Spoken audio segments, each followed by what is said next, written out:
नमस्कार दोस्तों, मेरे YouTube चैनल शिक्षाप्रद कहानियों में आपका स्वागत है। अगर मेरे द्वारा सुनाई गई कहानी आपको पसंद आती है तो मेरे चैनल को सब्सक्राइब, लाइक और शेयर ज़रूर कीजिए। आज की कहानी है बुद्धिमान खरगोश। जंगल में एक निरकुश शेर रहता था। उसे हिरनी का मांस बेहद पसंद था, इसलिए रोज़ वो एक हिरण मार कर खाता था। हिरणों के इस संहार से दिन प्रतिदिन उनकी संख्या कम होती जा रही थी। एक दिन जंगल के सब हिरणों ने मिलकर सभा की कि हिरण जाति पर बड़ा अन्याय हो रहा है और हिरणों की संख्या घटती जा रही है। सब हिरणों ने इकट्ठे होकर जंगल के राजा के पास पहुंचकर निवेदन किया, महाराज कृपा कर हमारी रक्षा कीजिए। हम लोगों ने तय किया है कि आपके भोजन के लिए हम जंगल में से प्रतिदिन एक प्राणी भेजेंगे। इससे आपको घर बैठे भोजन मिलेगा और हमारी प्रजाति की रक्षा भी हो जाएगी। शेर ने यह बात मान ली। उसे अब घर बैठे भोजन मिलने लगा। एक बार एक बूढ़े खरगोश की बारी आई। वो खरगोश अपने दल का मुखिया था। उसने चलते समय अपने साथियों से कहा, आप लोग चिंता नहीं करिए, ईश्वर ने चाहा तो मैं सकुशल लौट कर आऊँगा। खरगोश अब शेर के पास पहुँचा तो सूर्योदय हो चुका था। शेर ने गरज कर पूछा, अरे वो दुष्ट, तूने इतनी देर कहाँ लगाई?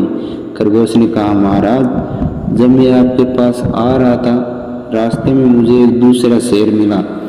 उसने पूछा, तुम कहाँ जा रहे हो? मैंने जवाब दिया, जंगल के राजा के पास। उसने कहा, तुम झूठ बोलते हो, मेरे सिवाय जंगल का कोई दूसरा राजा है ही नहीं।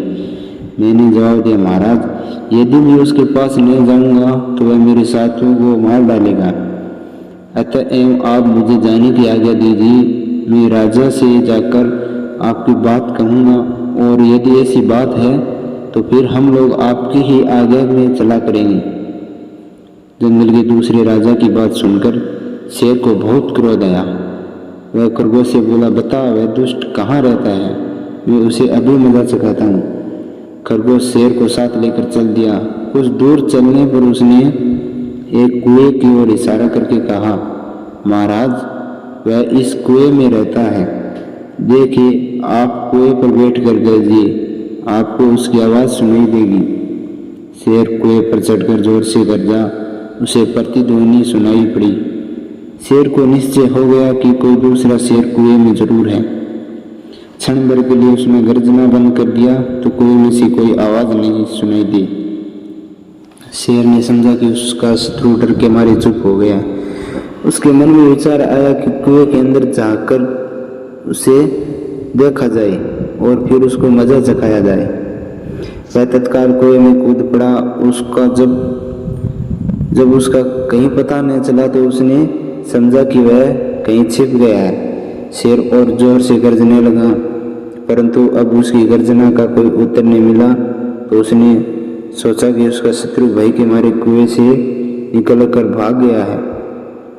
शेर ने कुएं से बाहर निकलने की बहुत कोशिश की, परंतु वह शेर पटक पटक कर मर गया। तो दोस्तों, इस कहानी से यही शिक्षा मिलती है कि हमें अपने बड़े बूढ़ों को इज्जत करनी चाहिए और उनकी बात को समझना चाहिए। जैसे इस बूढ़े खरगोश ने यह समाचार अपने साथियों को सुनाया तो वह बड़े प्रसन्न हुए और उसकी बुद्धि की सराहना करने लगे।